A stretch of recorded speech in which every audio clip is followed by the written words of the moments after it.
Assalamu alaikum wa rahmatullahi wa barakatuhu. Dear viewers, welcome back again to another live stream from Ask Islam Canada. We're here again with another topic.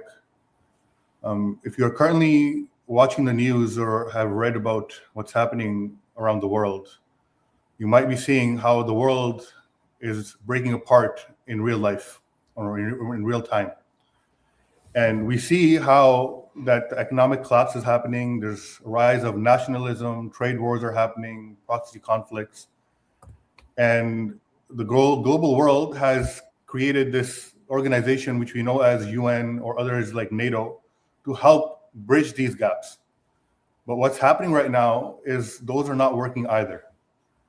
And recently, our fifth caliph, Hazrat Mirza Masroor Ahmad, may Allah be his helper, he expressed his views on this as well, which is the root cause of all this, which is greed and power, which is nationalism. And we see how even in the UN and other organizations, the ones that are strong, they are overpowering others.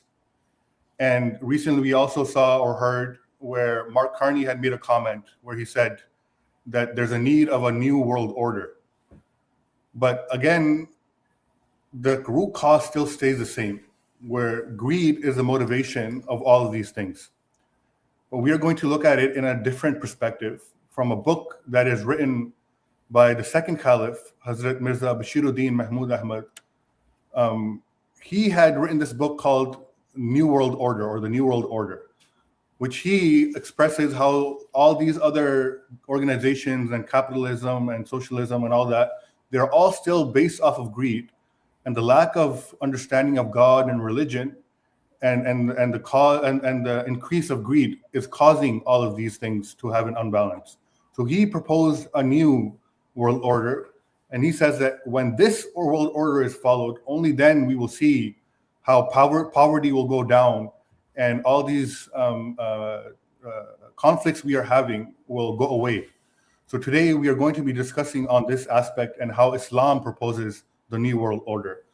Today, again, we have panelists with us. We have Farhan Iqbal Sahib. Assalamu alaikum warahmatullah. Farhan bhai, how are you? Wa alaikum assalam wa rahmatullah. Pleasure to be here at the beginning of Ramadan as well. Yeah, Ramadan Mubarak. Ramzan Mubarak to you and all of you as well who are watching. Zahid bhai, assalamu alaikum warahmatullah. How are you? Alhamdulillah, I'm well. Jazakallah. So it is the first day here for us for Ramadan. And inshallah, this as well, Farhan bhai and Zahid bhai, like it's the having Ramadan in Islam also is an answer to this as well, where it's a lifestyle, right? It's a way of changing our choices and our characteristics and morals, where we better ourselves, and that is what religion does. And even if you look at the countries, for example, America or England or others, their majority or they say they follow Christianity. Even if they followed their own religions, they would see that these type of things would not happen, like the teachings of Jesus and others. But before starting, I'm gonna ask Kranba if you can introduce this book a little bit, which was written by Hazrat Mirza Bashiruddin Mahmud Ahmad. Jazakallah. Yeah, for sure. This is one. It's an amazing book, by the way. Very strongly recommended that you should read it if you have not done so yet. And a little bit into the program, I will show you how to access it on new.alislam.org if you want. But basically, this book, it's about the new world order. It's basically a lecture from 1942 that was assessing, back in the 1930s and 40s, there was a lot of discussion about the new world order. Coincidentally, we are also talking about the new world order these days, where the Prime Minister of Canada recently mentioned it on a few occasions. So even at that time, right in the middle of the Second World War, there was a lot of discussion about socio-economic inequality, the struggle between haves and have-nots, and all of that. And Hazrat Muslim Maud, who's the author of this book, Hazrat Mirza Bashiruddin Mahmud Ahmad radiallahu anhu, who was the second caliph of the Ahmadiyya Muslim Jamaat, he talks about these socio-economic inequalities, and he provides some critique of socialism, communism, Nazism, which all try different things to fix this problem in society. And he talks about other religions and their solutions as well, and how they have failed, right? How the current world order, or the world order at that time, and this still applies today, right? Even today, the world order has not solved this problem. There are still a lot of people who are in poverty, who are in social disparity, right? And so he has provided a solution to all of this. He has talked about the Islamic solution, which would be the new world order that would be established through the message of Islam. How that will come about, we will inshallah talk about in today's program. But this is the background and the context within which this book has been written. Jazakallah, Farhan bhai. Zahid bhai, I want to start with you to understand the whole scope here. That we see slogans like "America First" everywhere. Do you think this "me first" attitude, and it's not just America, it's happening in Germany, in France, and other places as well, that this attitude is just politics, or is it actually the root cause of the wars we see today? Jazakallah, Auzubillahi minash shaitanir rajeem, Bismillahir Rahmanir Rahim. So this question, you can call it America first, or any country with their own vested interests being first. It's not merely political. There are consequences of having such slogans and having such ideas, or you can call it foreign policy, that our own interests before other people's interests, and that definitely the least it would do is create anxiety and a cause of fear among the neighbors of such nations. And internally, it may even create some other ideas of expansionism and colonialism, and wanting to expand your own borders. So when we look at these sort of things, these are fundamentally against in a society that wants to live at peace.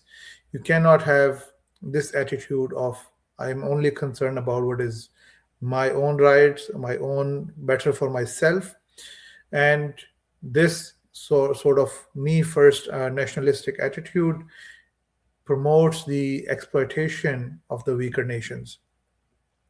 So it's not something which leads towards peace, would lead toward a greater cohesion throughout the world. Rather, this sort of thought process or these sort of slogans create unrest in the world. Yeah, and it's like I know we've heard it even in news as well recently as well. It's like extreme nationalism, right? Where they're taking their own pride, and isn't that how the war started in like World War? That also started due to this, because some nations were like, no, we are the greatest nations, and they started fighting each other and expanding their territories, as you mentioned, right? I mean, this is the problem of this ideology. For example, about a month or so ago, we saw that the sovereign nation's president was taken from his own country, right? And if that is permitted, then that means that any other strong country can do the same to other weaker nation, and the claim that this is for my national interest, this is for my national security, and whatever pretext you may want to add behind it. So this opens door for any other country to do the same thing.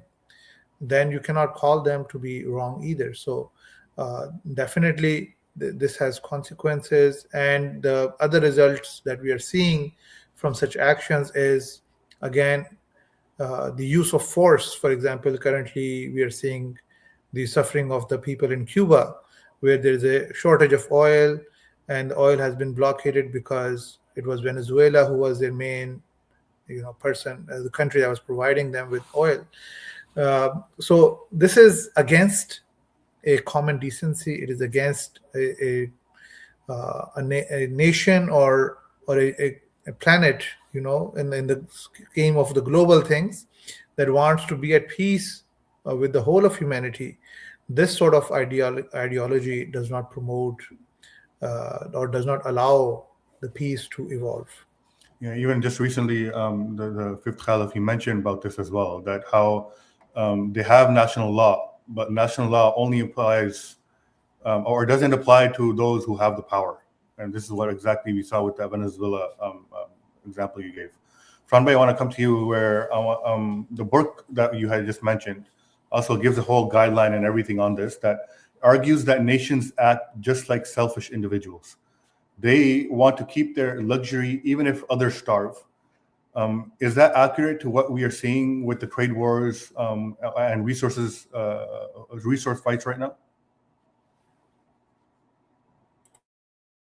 Sorry, I was on mute. Yeah, it's very much true. It's actually, it reminds me of a documentary some time ago, which I had a chance to watch, where the concept of a company, a corporate company that is equated to a psychopathic individual, right? And the same thing can apply to nations that are, or at least not nations as in the people of those nations, but the governments that are so focused on their own interests, right? There are ideas nowadays like American exceptionalism, right? Which is the idea that America should be treated better than other countries, right? So Hazrat Muslim Maud anhu, back in this book, talks about how countries are acting like selfish individuals. They are, and this is one of the reasons why we had the Second World War, and many are afraid of a third world war today that could come about based on the same reasons, where certain countries are so selfish that they would do anything for their own welfare without any regard for the welfare of other nations. And that's why we have the trade war, as you mentioned. That's why we have threats being made against certain countries nowadays, where the interests of certain countries are being threatened by other countries, and so they try to threaten them militarily, and even in some cases they threaten to take over those countries, right? And Zahid Saab has also given the example of Cuba. He has given the example of Venezuela. That is happening today as well, and the same thing was being discussed by Hazrat Muslim Maud all these years ago, back during the Second World War. So he has talked about how this is one of the causes of the problems in the world at that time, and that is the prioritization of national interests and exploitation of other countries, right? And that's what was the problem, what was causing the problems and the divisions in the world at that time, and that eventually led to the Second World War.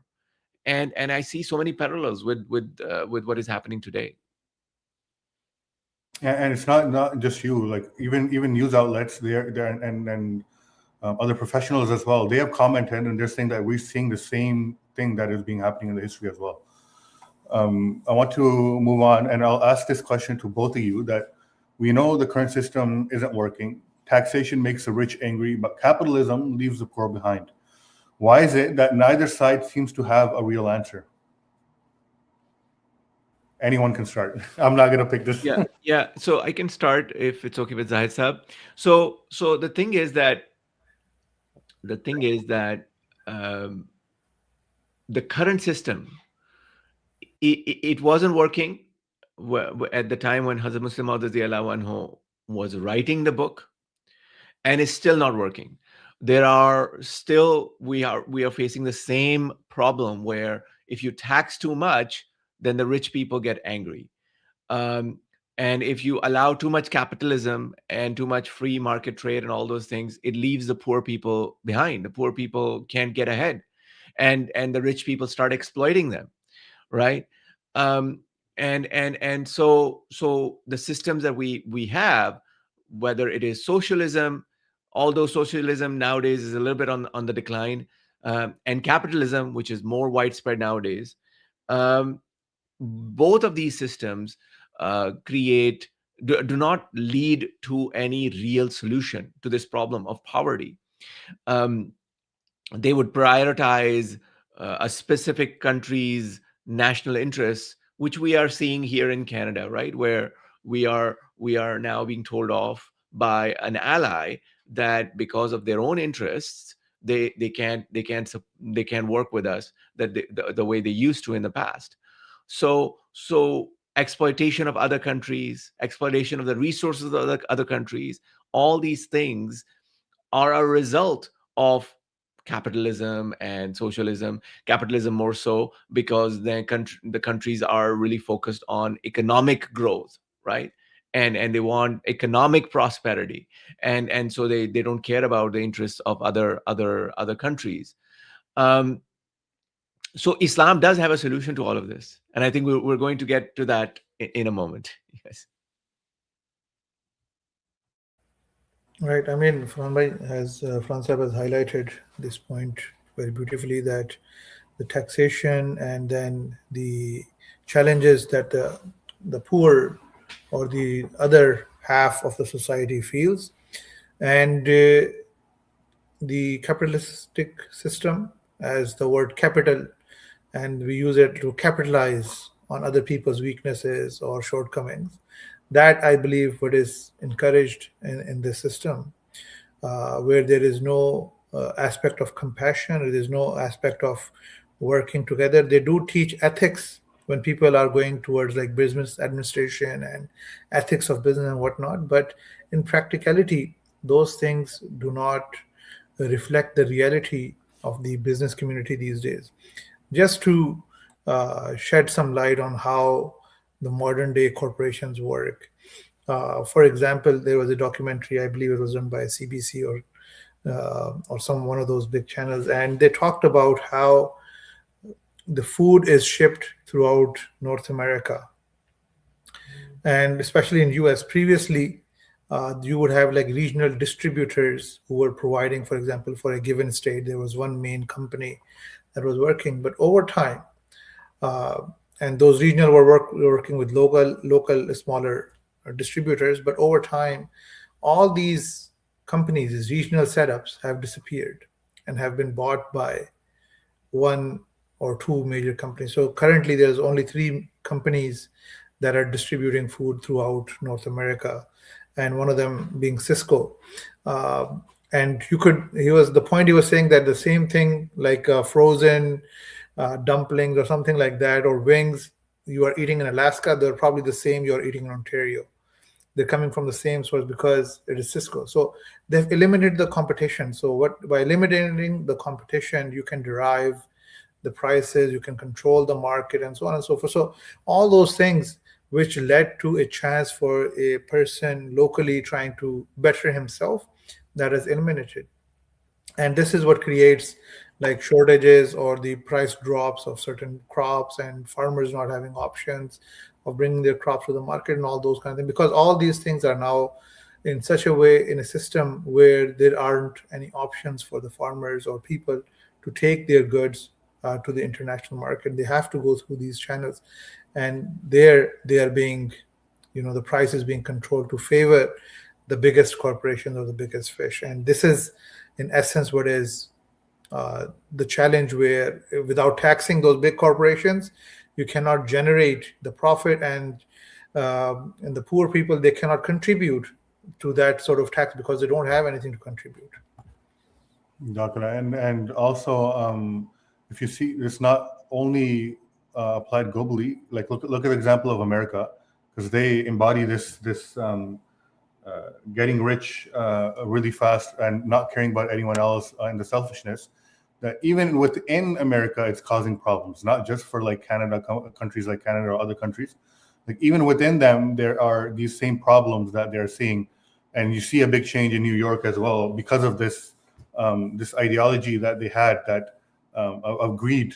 Even though those who are really rich, they try to be to show philanthropy and give money to the poor and other things, but it's all about greed. That they want greed, right? Moving on, I will ask this question to Farhan Bhai, that people often think human rights or rules of war are modern interventions by the UN. Is that actually true?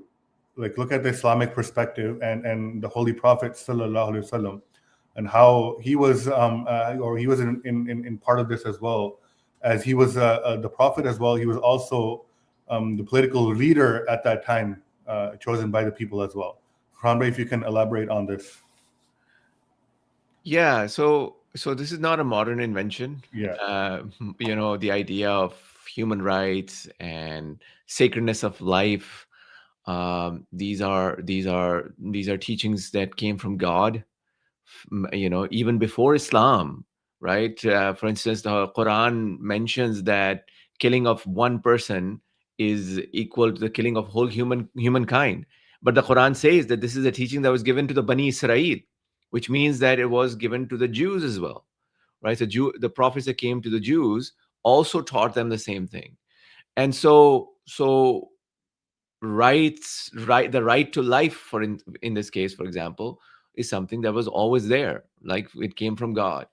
The idea of other kinds of rights, they've always been there. In Islam, we know that the Holy Prophet Muhammad, peace and blessings of God be upon him, enforced those rights. He pushed those ideas forward, and implemented them, right?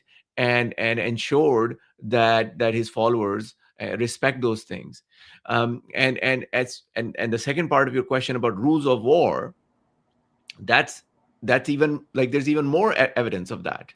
The kind of rules that Prophet Muhammad, peace be upon him, introduced, which relates with human rights as well.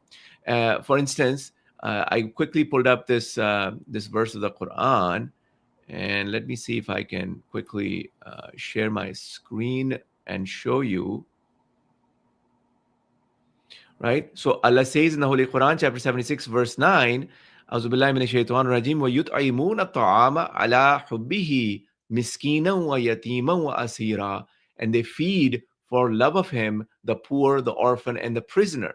So notice how the Quran tells Muslims to feed the prisoner, to make sure. And just like the prisoner, the poor are being fed, the orphans are being fed, the prisoner should also be fed. So the prisoner of war has certain rights in Islam.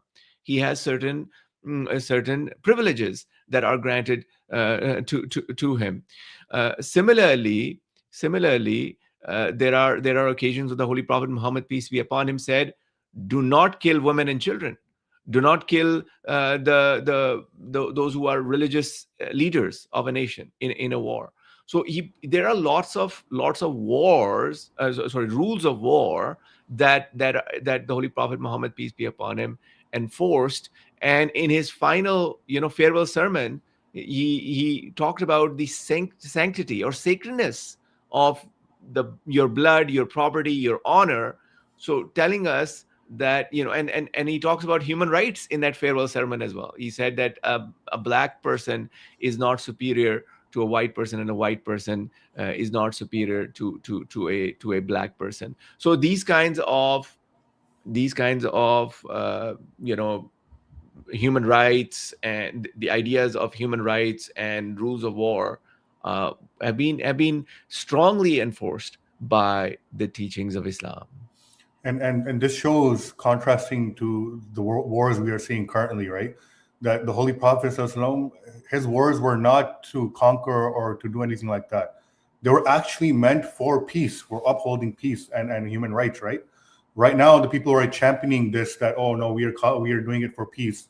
And this is all said by all these news outlets as well, that they go to different countries, but what happens is that the whole atmosphere of that whole country is destroyed in the name of peace.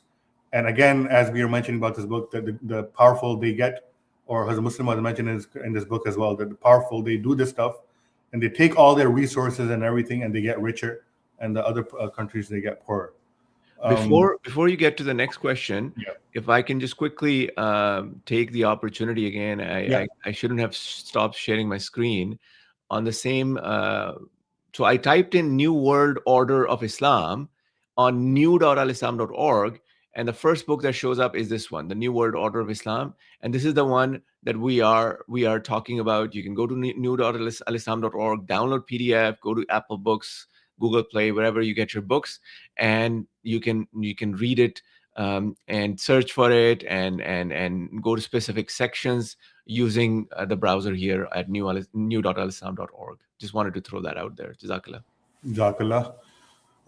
Zahid Bhai, so right now we talked about this as well. You mentioned it as well, that how the trades are happening with different countries and they're even not happening fairly as well. If you look back at the geopolitical strategy of the Holy Prophet ﷺ, how did he handle treaties with enemies? Did he have a different standard that what we see today? Jazakallah.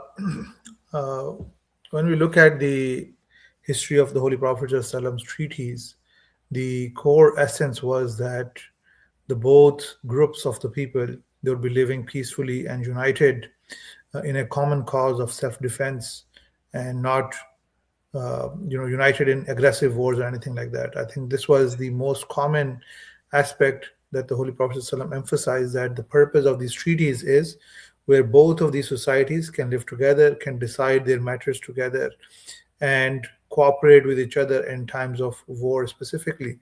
When we look at the example of the Holy Quran, we talked about having the failure of the big nations like United Nations and so and so. Why have they failed? When we're talking about, and how did the Holy Prophet ﷺ succeed? What was the difference?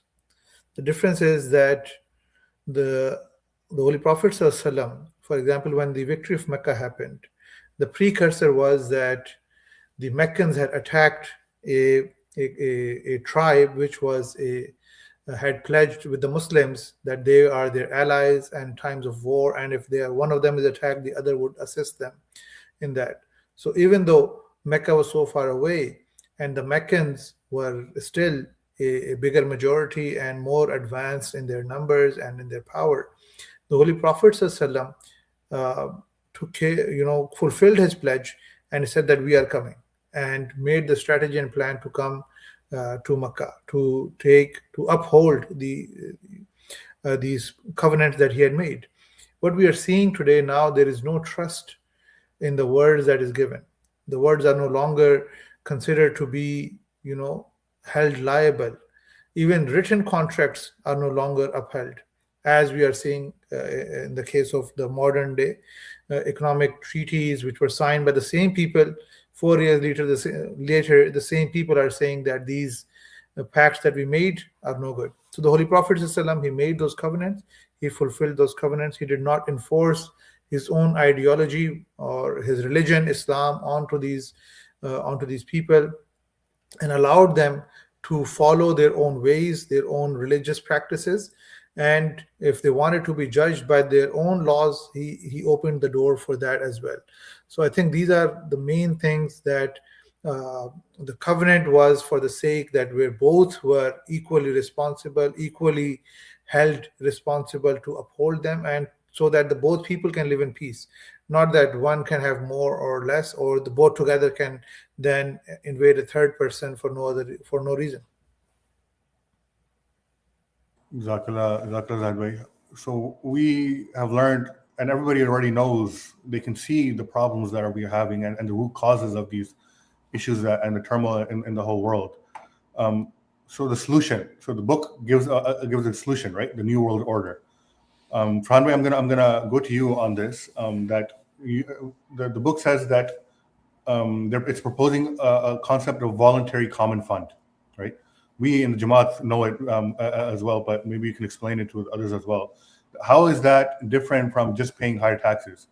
And it says that you should willingly give up some funds, right, to help in this cause. So if you can explain this and what the solution is given by Hazrat Muslim Maud. Yeah, so I've avoided telling the solution because I wanted to build up towards that, and so in the last part of this program, maybe you can talk a little bit about the solution, right? What is the solution? What is Islam telling us? What is the new world order that Islam suggests for the world, right? The answer is nizam-e wasiyat.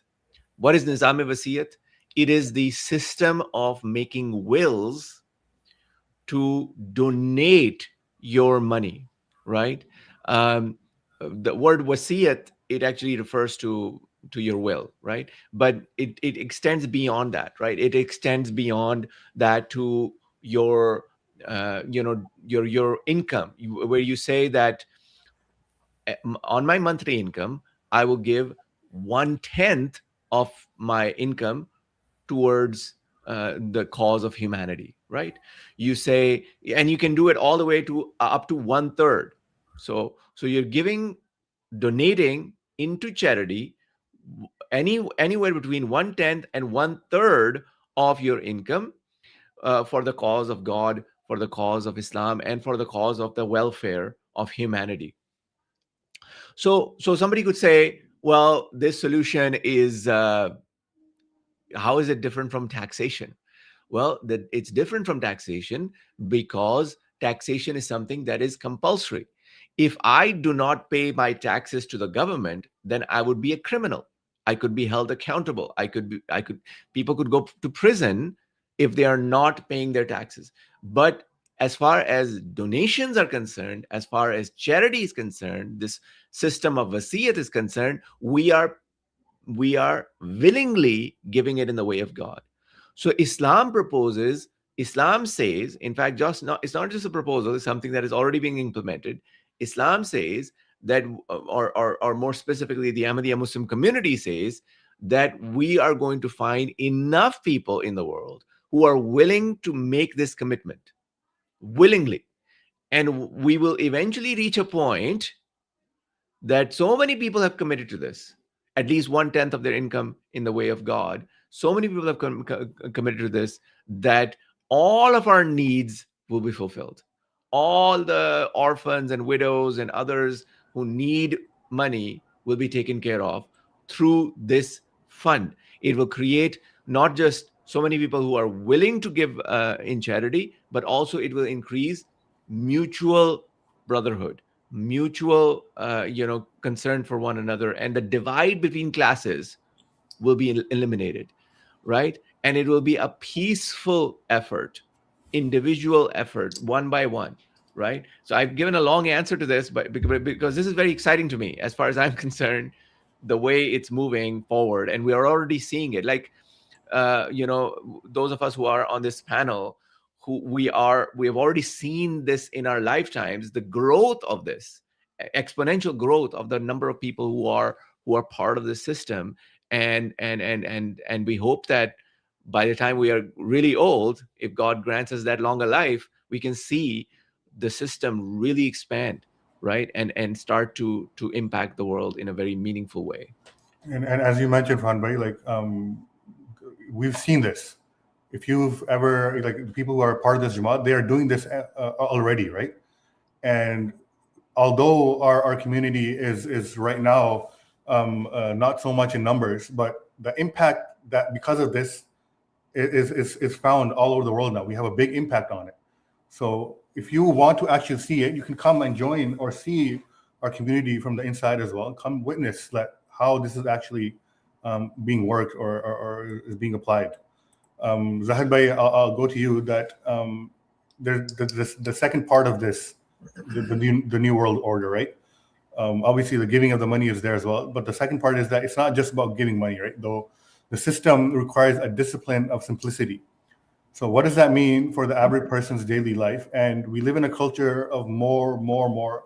How does cutting out luxuries help solve global poverty? Right, Jazakallah. Muslim Azharanho, in this book, he has spoken on this topic as well. The one thing, or one of the main points that he endorses, is that you can keep increasing in luxuries, but you cannot provide every person with the same type of luxuries. So the only way to try to bring people closer in their social economic circles is to put a restriction on the luxuries. So if you think, like, let's say, go back 30 years before the internet, right? The people living in different parts of the world were not aware of these luxuries. So whoever locally had more, he was considered to be the most well off, and this is the best lifestyle that we can have. But with the coming of internet and the whole world becoming, global village, and somebody sitting in middle of a desert being able to see the BMWs and the Ferraris and the Lamborghinis and the very rich sort of lifestyle and luxurious lifestyle, now he has access to all those things, so it creates those desires that previously he did not have, or he did not even know that these things existed. So one way to bring people closer is by um, you know uh, inculcating a lifestyle of simplicity. And we see that this is one of the things that Islam encourages in its followers, and this is a blessing of Islam, that it wants that people should willingly, understanding that living in this way is not the best for you. Even though you have the money, does it mean that you need to then come to the mosque in your Lamborghini? Does it mean that you need to wear the richest or the most sort of expensive kind of name brands and name tags and whatnot, and express yourself in that manner? No. We see the example of, for example, Usman, who was one of the richest person in his time, and he adopted a very simplistic lifestyle. The person who's considered to be the first mujaddid in Islam, he was his lifestyle was very luxurious according to his own time, and he liked to wear very nice perfume, very expensive perfume, and very nice clothes. But once he sort of realized this beauty of Islam, of simplicity, and he himself then chose to leave all those fancy things behind. So this is what Muslim highlights, that you have to create this desire for the people to want to change himself and dress, and not dress, but to adopt this simplicity. You cannot force people. For example, by the way of taxation, the more you tax, the people become unhappier. So you have to inculcate, as the teaching of Islam, Quranic Basab highlighted the verse of the Holy Quran, "Imuna ta'ama ala hubbihi." The other places, the Holy Quran highlights that do not bring destruction to your own wealth with your own hands. And Hazrat Muslim argues that one interpretation of this could be that if you do not spend out of the wealth that Allah has given to you on the poor and the needy, that resentment that people have, that this person must be doing something illegal, unlawful, that is how he has become so rich, it will keep on festering within the people, and eventually it would lead to a sort of a rebellion against such people, and would bring harm and destruction to the wealth and the properties that they have been able to work. So a simplistic lifestyle would encourage people to come closer. People would be more content in that way, and they would create less of a desire in the people, and they would say, "Oh, he's dressed the same way. We are living in a similar fashion. We're living in a similar manner. He has a car. I have a car," and So this is the sort of simplicity that Islam desires. The Holy Quran does not prohibit people from acquiring wealth, and we call it hadith nemat, to mention the favors of Allah. So Holy Quran did not say that, oh, if you have money, don't wear good clothes or things like that. Rather, you express the favors of Allah, where he showed his own example, that if I dress nicely, I dress my brothers nicely as well. I spend on them as well. This was the example of Usman, that if he was rich, it did not mean that he hoarded all his wealth. In the time of drought, he gave hundreds of, the whole caravan came with the goods from some other place. He distributed all in Medina because people were suffering. This is what is lacking, actually. And people just, turning off their eyes from the suffering of the people and trying to be more affluent and having more and better and better. Yeah. Conway, if you want to add anything here in the last comments, after that we can wrap it up. Yeah, I think Zahid Saab really put it out there very nicely. I think it just comes down to the joy that we feel when we give in the way of God. The idea behind this with wasiyat is that if you give 1/10 in the way of God, you're promised paradise.